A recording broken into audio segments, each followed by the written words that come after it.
This story is titled, After My Wife's Birthday, She Cheated on Me with My Cousin, and My Parents Demanded That I Don't Ruin Their New Relationship. So I went and took the diamond bracelet and the car I had given her. Now she cries and asks for another chance. Hi everyone! Before we dive in, a quick favor. If you enjoy content like this, please hit the subscribe button. It's free, supports the channel, and makes sure you never miss out on amazing videos. Alright, let's get started. Alright, so let me just lay it out there because I honestly still can't believe this happened. My wife Jenna just turned 28, and I wanted to make her birthday one she'd never forget. Oh, she definitely won't forget it, but not for the reasons I had in mind. We'd been married for 3 years. Things weren't perfect, what marriage is, but I thought we were solid. I mean, I was the guy who made sure to remember anniversary, picked up her favorite snacks after work, and planned cute little dates even when I was swamped at work. So, when her birthday was coming up, I figured I'd go all out to show her how much she meant to me. The plan was simple. Surprise dinner with her close friends and family at her favorite Italian spot, a custom cake that matched her favorite flowers, lavender and daisies if you care, and the cherry on top, a diamond bracelet she'd been eyeing for months. It wasn't cheap, but I figured why not? You only turn 28 once, right? So the night kicks off, and everything's going great. Jenna's laughing. Everyone's toasting to her, and I feel like I nailed it. I even had her favorite song queued up for when they brought out the cake. Everyone was having a good time, and I was just happy watching her enjoy herself. But then, somewhere between dinner and the cake, I noticed she was gone. I wasn't immediately worried. She could have been in the bathroom or stepped out to make a call. No big deal. But then 15 minutes passed, then 20. That's when I started looking around. I asked a few people at the table if they'd seen her, but nobody knew where she was. I walked around the restaurant, checking the bar area and the front entrance, but no sign of her. Then I remembered there was a back hallway near the restrooms that led to a storage area. I thought, maybe she needed some air or something, so I headed that way, and that's when everything went straight to hell. As I got closer, I heard voices, low, hushed, and way too close. My stomach dropped, but I kept walking. The voices were coming from the coat closet at the end of the hall. The door wasn't fully shut, and I could see the faint glow of a phone screen through the crack. My brain was screaming at me to turn around, but I didn't. I pushed the door open, and there they were, Jenna and my cousin Tyler. They were all over each other, her hands in his hair, his hands around her waist. The look on their faces when they saw me is something I'll never forget. Jenna's eyes went wide, like a kid caught stealing candy. Tyler froze like he'd seen a ghost. For a second, nobody said anything, and then I lost it. I grabbed Tyler by the collar and shoved him against the wall so hard the coats on the rack shook. "What the hell is wrong with you?" I yelled. Jenna tried to step between us, saying, "It's not what it looks like!" But I just laughed bitterly. "Not what it looks like! You're making out with my cousin at your birthday party. What else could it be?" Tyler started mumbling something like, "It just happened," but I cut him off with, "You don't get to talk to me." I let him go and turned to Jenna. "Don't bother coming home tonight," I said, my voice shaking with anger.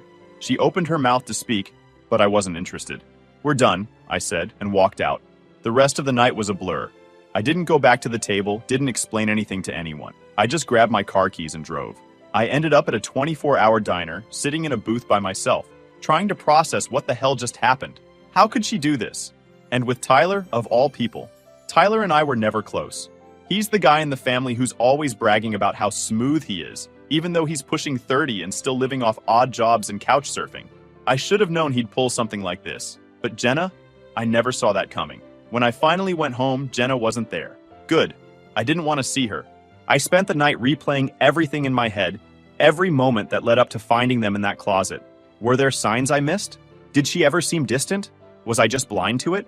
The next morning, I woke up to a bunch of missed calls and texts from her. They all started with, "Can we talk?" and "It's not what you think," before turning into, "I'm sorry," and "Please don't do this." I ignored them all. What was there to say? She made her choice when she decided to hook up with Tyler in the middle of her birthday party. By noon, I got a call from my mom. She wanted to know what happened because Jenna had apparently told her we got into a fight. I told her the truth. "She was kissing Tyler at the restaurant," I said bluntly. There was silence on the other end before she sighed and said, "We'll talk later." Talk later? That's it? No outrage, no anger, no "I can't believe she'd do that to you"? Just, "We'll talk later." It felt like the world was upside down. By the end of the day, word had spread. Family started calling me, some asking if it was true, others telling me to calm down and not do anything rash. Rash? Jenna destroyed our marriage, and I'm the one being told to calm down. That night, Jenna showed up at the house. I didn't let her in. She stood on the porch crying, saying she'd made a mistake and that we could work through it. I just stared at her through the window and said, "Go stay with Tyler. You two deserve each other." And that was that. At least for the time being. I thought I could at least rely on my family for support. You'd think they'd have my back, right? After all, my wife and my cousin betrayed me. Pretty straightforward, right?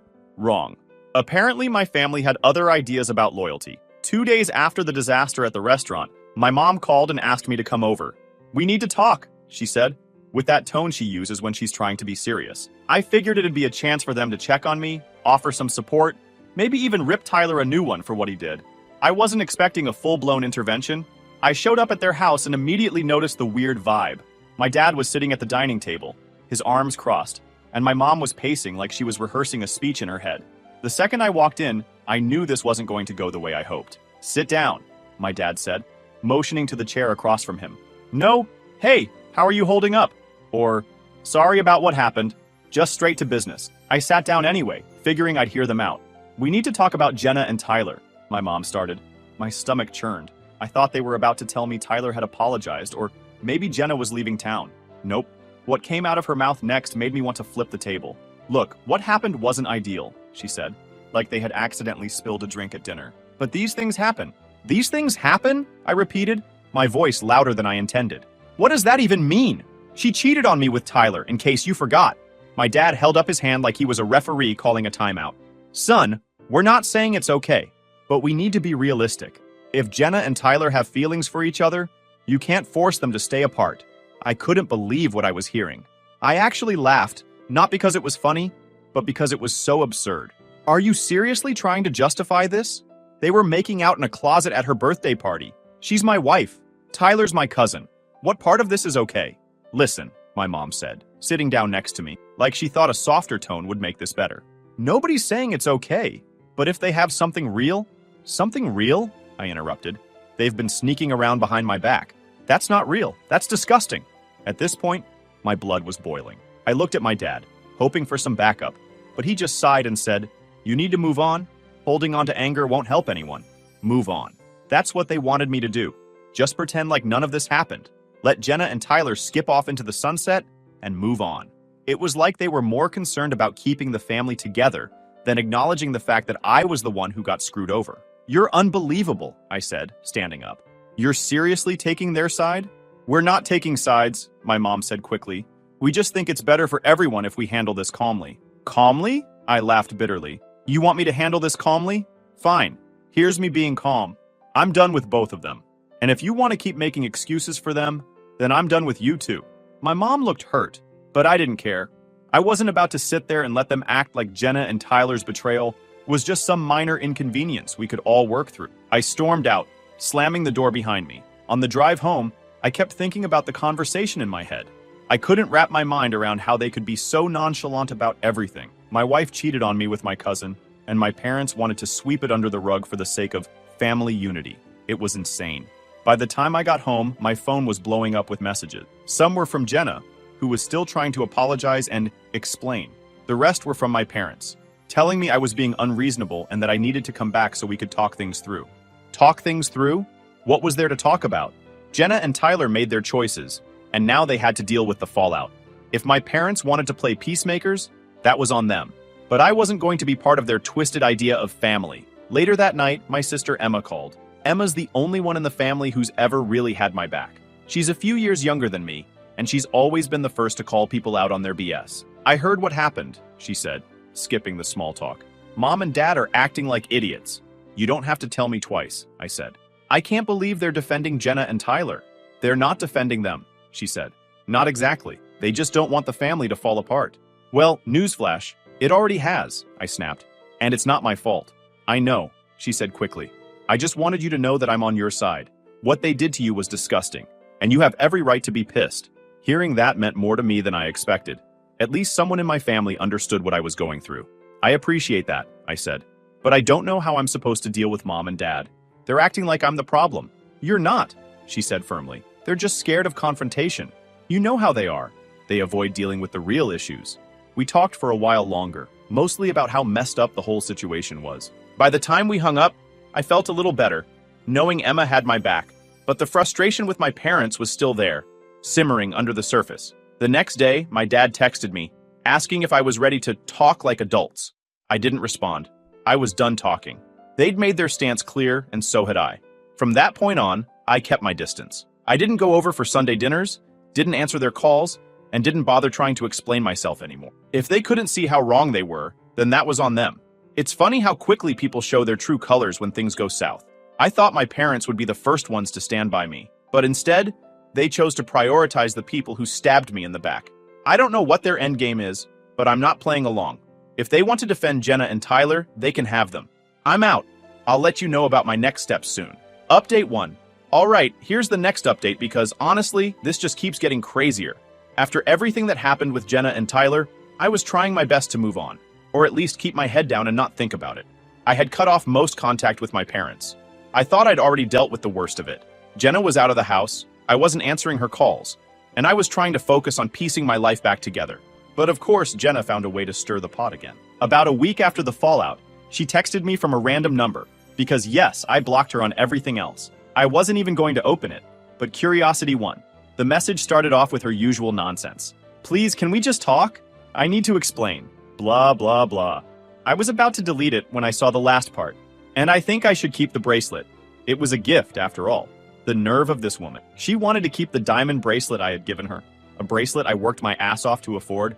After everything she'd done, I couldn't even wrap my head around the entitlement. Let me back up for a second. This wasn't just some random piece of jewelry. That bracelet was expensive. I'd spent months saving up for it, thinking I was doing something special for her. She'd wanted it for ages, and I figured it would be the perfect way to show her how much she meant to me. And now, after cheating on me with my cousin, she thought she deserved to keep it? I didn't respond right away. I needed time to calm down, but the more I thought about it, the angrier I got. There was no way I was letting her walk away with that bracelet like it was some kind of trophy for being the most entitled cheater of the year. So I did some digging. Jenna had moved into a little apartment in the next town over. Probably the best Tyler could afford since, let's face it, the guy's a broke joke. I wasn't planning to show up unannounced, but I knew where she worked. Jenna had been working at a boutique jewelry store downtown for a while, and I figured she might have kept the bracelet in her locker there for safekeeping. The next morning, I stopped by the store under the guise of browsing. I walked in, made some small talk with one of her coworkers, and casually glanced around. Sure enough, there was Jenna at the back of the store, helping a customer. She spotted me almost immediately, and her face turned bright red. "What are you doing here?" she hissed, walking over. "I'm here for the bracelet," I said, keeping my voice calm. "You know, the one I bought for you." She looked like I'd just slapped her. "Are you serious right now?" "It was a gift. It was a gift for my wife," I shot back. "You're not my wife anymore, Jenna. So hand it over." She stammered something about how unfair I was being, but I wasn't interested in hearing her excuses. "You can give it to me now, or I can involve the cops." "Your call," I said. At that point, her manager noticed the commotion and came over. Jenna tried to spin some sob story, but I cut her off. I showed the receipt for the bracelet. Yes, I kept it, because I'm that kind of guy, and explained that it was purchased by me and never gifted under any legal context. The manager, clearly uncomfortable, sided with me. Jenna stormed off to the back of the store, muttering under her breath, and came back with the bracelet in hand. "Here," she snapped, practically throwing it at me. "I hope you're happy." "Oh, I am," I said, pocketing the bracelet. "Thanks for making this easy." I walked out of that store feeling like a weight had been lifted. I wasn't just taking back a piece of jewelry, I was reclaiming my dignity. After that, I took the bracelet straight to a jeweler and sold it. I didn't care about getting full value for it. Just seeing it gone was enough for me. The jeweler gave me cash on the spot, and I used it to treat myself to something I actually wanted. A new laptop and some upgrades for my car. Of course, Jenna wasn't going to let it go without making a fuss. That night, she texted me again. "You're pathetic. You stole my bracelet and I hope you feel good about yourself." I didn't even bother responding. What could she possibly say to justify keeping it after everything she did? The next day, I got a call from my mom. Apparently, Jenna had called her to complain. "She says you're being spiteful," my mom said. "Spiteful?" I laughed. "She cheated on me with Tyler and thought she could keep the bracelet I bought her." "I don't think so." "Well," my mom started, but I cut her off. "Don't even try to defend her, Mom." She sighed, but didn't push it further. I guess even she got the idea that I'm not backing. The funniest part of the whole thing? Tyler apparently called me later that week, leaving a voicemail about how I needed to grow up and let Jenna have the bracelet. I didn't even bother listening to the whole thing. I just deleted it. If he thought I cared about his opinion, he was even dumber than I gave him credit for. At the end of the day, it wasn't about the money or the bracelet itself, it was about principle. Jenna didn't get to walk away from our marriage with her head held high, acting like she was the victim. Taking back the bracelet was my way of saying, "You don't get to win this time." And let me tell you, it felt damn good. Then there was the car. A little backstory here.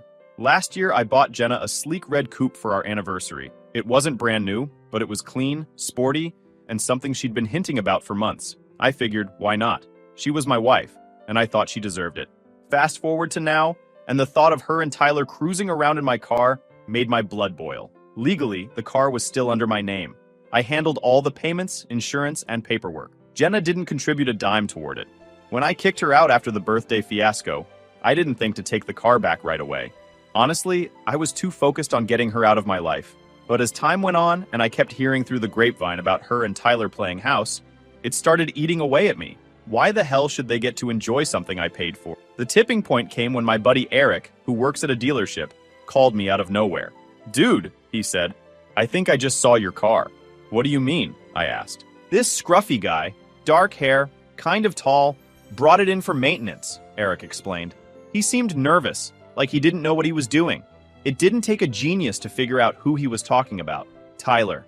The nerve of this guy. Not only was he using my car, but he thought he could just waltz into a dealership and act like it was his? "Do me a favor," I told Eric. "Hold on to it. Don't let them take it back out. I'll be there first thing tomorrow." The next morning, I showed up at the dealership with all the paperwork proving the car was mine. The title, the insurance, everything. Eric had already explained the situation to his boss, so when I got there, it was pretty smooth. They handed me the keys and said, "It's all yours." Let me tell you, sliding into the driver's seat of that car felt amazing. It wasn't just about the car itself, it was about taking back something that was mine. I drove it out of that lot with the biggest grin on my face. Of course, it didn't take long for Jenna and Tyler to realize what had happened. Jenna called me first, which I ignored. Then came the texts. "Why did you take the car? We need it. You're being so petty. Just let us have it." Petty. The audacity of this woman. I didn't respond to her, but I wasn't about to let them guilt trip me into giving it back. Then Tyler called. I didn't recognize the number at first, so I picked up. "Yo, what's your problem, man?" he started, his voice all cocky like he thought he could intimidate me. "My problem?" I said, laughing. "You're driving a car I paid for. That's my problem." "You can't just take it," he shouted. "That's illegal." "Actually, it's not," I replied. "The car's in my name. Legally, it's mine. You might want to brush up on how ownership works." He started cussing me out, calling me childish and bitter. I just hung up. I wasn't about to waste my time arguing with someone who couldn't even hold down a job. The fallout from this was hilarious. Emma called me later that night, laughing so hard she could barely get the words out. "Tyler's losing his mind," she said. "He's telling everyone you stole the car and left them stranded." I couldn't help but laugh. Stranded? He's got 2 legs. He can figure it out. Apparently, Tyler and Jenna had been relying on the car for everything. Groceries, errands, even job hunting. Not that Tyler ever actually followed through with that. Without it, they were basically stuck. Emma said my parents were trying to mediate again, telling me I should have given them a heads up before taking the car. "Why would I do that?" I asked. "So they could try to hide it or trash it before I got there." She agreed with me, of course, but it didn't stop my mom from leaving me a voicemail later that night. "Honey, I understand you're upset, but taking the car wasn't the right way to handle this.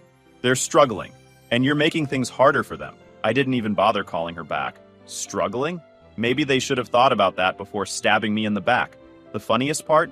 A couple of days later, I found out Tyler tried to borrow money from my parents to get a new car. My dad told him to figure it out, which honestly surprised me. Maybe they were finally starting to see through his nonsense. As for me, I've been driving the car again, and it feels like justice every time I get behind the wheel. Every time I park it in front of my house, I smile a little, knowing that Jenna and Tyler are out there scrambling for rides. This whole situation has been a mess, but if there's one thing I've learned, it's this. You don't owe anyone anything, especially not people who've betrayed you. Taking back the car wasn't just about the car. It was about reminding myself that I'm not some doormat they can walk all over. So, to anyone out there dealing with entitled exes or shady family members, take your power back. Whether it's a car, a bracelet, or just your peace of mind, don't let them win. And to Tyler and Jenna, if by some miracle you're reading this, good luck catching the bus. I'll keep you guys updated. Thanks for sticking around. Update 2. Alright, so if you thought the drama with Jenna and Tyler was done after the whole car situation, buckle up. Turns out karma wasn't quite finished with those two yet. This time, the universe decided to take the wheel and show Tyler exactly what happens when you think you can coast through life on lies and entitlement. It all started with a call from Emma, my younger sister. At this point, she's pretty much my go-to source for updates about what's going on with the family, since I'm not exactly on speaking terms with most of them anymore. "You're not gonna believe this," she said, barely able to keep from laughing. "What now?" I asked, already bracing myself for some new nonsense involving Jenna and Tyler. "Tyler got arrested," she said, and I swear I almost dropped my phone. "Arrested? For what?" "Shoplifting," he replied, her voice dripping with amusement. "Apparently, he tried to steal a couple of cell phones from some electronics store and got caught red-handed. I'll admit, I laughed out loud when she told me. Of course Tyler would do something that stupid. This is the same guy who thought it was a good idea to hook up with my wife at her birthday party and then act like he was the victim when I took my car back. Honestly, it was only a matter of time before his recklessness caught up with him." Emma gave me the full rundown. Apparently, Tyler had been trying to flip the phones for quick cash, probably because he and Jenna were broke. He walked into the store, grabbed a couple of the display models, and tried to slip them into his bag like no one would notice. Unfortunately for him, the store had cameras everywhere, and the staff spotted him almost immediately. By the time he tried to walk out, there were two employees waiting for him at the door. They confronted him, called the cops, and Tyler ended up getting hauled off in handcuffs. I couldn't stop laughing as Emma told me the story.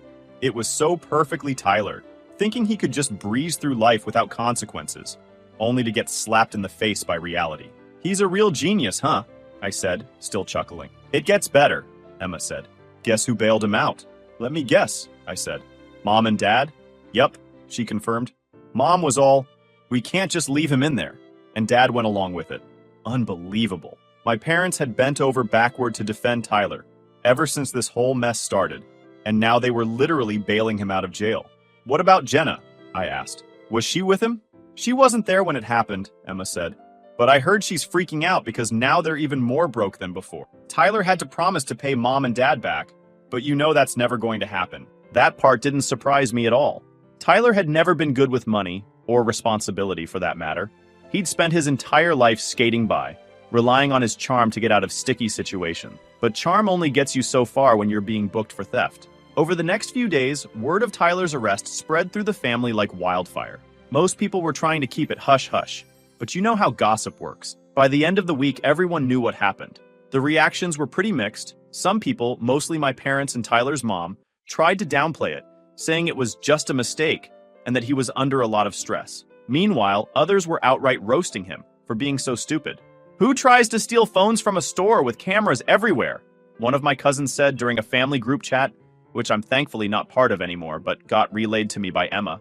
"Tyler, that's who," another cousin replied. The whole thing was a mess, and I was living for it. Not because I wanted to see Tyler fail, but because it was so satisfying to watch karma catch up to him. He'd spent so long thinking he could get away with anything, and now he was finally facing the consequences of his action. Jenna, on the other hand, was apparently not handling it well. According to Emma, she'd been trying to spin the whole thing as just a misunderstanding to anyone who would listen. "She's telling people Tyler was framed, or that the staff at the store overreacted," Emma said. "It's pathetic." "Framed?" I laughed. "What does she think this is? A crime drama?" It was clear that Jenna was desperate to keep up appearances, but the cracks in their little fairy tale life were getting harder and harder to ignore. Not long after the arrest, I got another call from Emma. "You're not going to believe this," she said, and by now, that phrase had become pretty standard in our conversations. "What now?" I asked, half expecting some new ridiculous twist. "Jenna's been calling around asking for money," she said. "Apparently Tyler's legal fees are adding up, and they're broke." I couldn't help but laugh. "And who's actually giving her money?" "Not many people," Emma said. "But she's trying. Even asked Mom and Dad again. But I think Dad finally put his foot down." Hearing that was surprising, but also a little satisfying.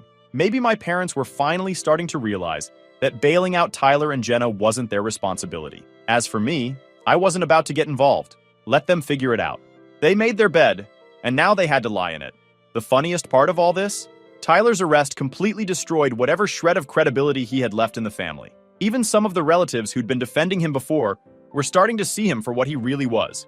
A lazy, entitled screw-up who thought he was smarter than everyone else. And Jenna? She was stuck right in the middle of it. She'd hitched her wagon to Tyler, and now she was watching it crash and burn.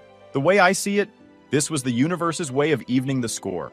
Tyler and Jenna thought they could betray me and walk away unscathed, but life had other plans. Now, they're broke, humiliated, and scrambling to pick up the pieces while I'm out here living my best life. It's funny how things work out sometimes. I'm now busy filing for divorce, but I'll get back to you with how it'll go, or if anything else comes up. Update 3. Hey again, this is it. The grand finale, hopefully. After months of Jenna and Tyler's nonsense, family drama, and more entitlement than I thought humanly possible, everything finally came to a head. And let me tell you, it was worth the wait. So, after Tyler's little stunt with the shoplifting and Jenna begging everyone for money, I thought I'd heard the last of them. They were broke, humiliated, and sinking fast, and I was content to let them drown in their own mess. But of course, Jenna had one more trick up her sleeve. It started with a call from my lawyer. "You're not going to like this," he said. Jenna's lawyer reached out. "She's trying to file for alimony." I swear, I almost choked on my coffee when he said that. Alimony? From me? After she cheated with my cousin, got kicked out of my house, and tried to keep the car and bracelet I bought her? The nerve of this woman was off the charts. Can she even do that? I asked, trying to wrap my head around it. Well, technically she can file, my lawyer said. But given the circumstances, her infidelity, the fact that you have receipts for everything you've contributed to the marriage, and her current living situation, it's unlikely she'd win. Still, we'll need to gather evidence and be prepared to fight it. Gather evidence? That part was easy. I had text messages, witnesses, and even some photos from people at the birthday party who'd seen Jenna and Tyler sneaking off together. If she wanted to play this game, I was ready. Over the next couple of weeks, my lawyer and I put together a rock-solid case. We had proof of her affair, proof that she'd contributed next to nothing financially during our marriage, and proof that she was living with Tyler, who, let's be honest, wasn't exactly a step up from me. When the day of the court hearing arrived, I walked in with my head held high. Jenna, on the other hand, looked like she'd barely slept. Tyler was there too, sitting in the back like some kind of supportive boyfriend. I couldn't help but smirk when I saw him. The hearing itself was almost laughable. Jenna's lawyer tried to argue that she'd sacrificed so much during our marriage and deserved financial support to help her get back on her feet. Sacrificed? I said to my lawyer under my breath. What did she sacrifice? Her dignity? When it was my turn to speak, I kept it simple. I laid out the facts. Jenna cheated on me with Tyler, which multiple people could confirm. She didn't contribute financially to the marriage. The car and bracelet she tried to keep were bought and paid for by me. And lastly, she was now living with Tyler, who should have been the one supporting her. The judge didn't seem impressed by her lawyer's arguments. In fact, I'm pretty sure I saw him roll his eyes at one point. By the end of it, Jenna's case fell apart like a house of cards. The judge denied her request for alimony and basically told her to figure out her life without dragging me into it. Walking out of that courtroom felt like winning the Super Bowl. I didn't just win, I crushed her. Jenna didn't even look at me as she left, and Tyler followed behind her like a kicked puppy. But the story doesn't end there. Oh no. The universe decided to throw in one last little gift to make sure the chapter was closed in the most satisfying way possible. A few weeks after the court hearing, Emma called me again. Jenna and Tyler broke up, she said. Apparently, their little love story hit the rocks once they realized they couldn't survive on charm and sob stories alone. Tyler couldn't hold down a job, Jenna was fed up with being broke, and the stress of it all finally blew up in their faces. Do you want to know the best part? Emma asked, barely able to contain herself. Hit me, I said. Jenna tried to move back in with Mom and Dad, and they said no. I was stunned. My parents, who had bent over backward for Jenna and Tyler, finally drew the line? It was almost too good to be true. Why did they say no? I asked. Because even they're sick of her, Emma said. I think Dad finally realized she was just using them. Hearing that was the cherry on top of everything. Jenna, who thought she could manipulate everyone and come out on top, was now completely alone. Tyler was gone. My parents were done enabling her, and I was free to live my life without her nonsense dragging me down. As for me, life's been pretty damn good. I sold the red coupe, again, and bought myself a new truck. Looking back on everything, I can honestly say I have no regrets. Jenna and Tyler thought they could betray me and walk away unscathed, but karma had other plans. And while they're out there dealing with the consequences of their actions, I'm here living my best life. So to anyone dealing with cheaters, liars, or entitled family members, don't let them win. Stand your ground, take back what's yours, and let karma handle the rest. And to Jenna and Tyler, Again, thanks for the free lessons on what not to do in life. Hope you're enjoying your happily ever after. Oh wait, you're not. Victory never tasted so sweet.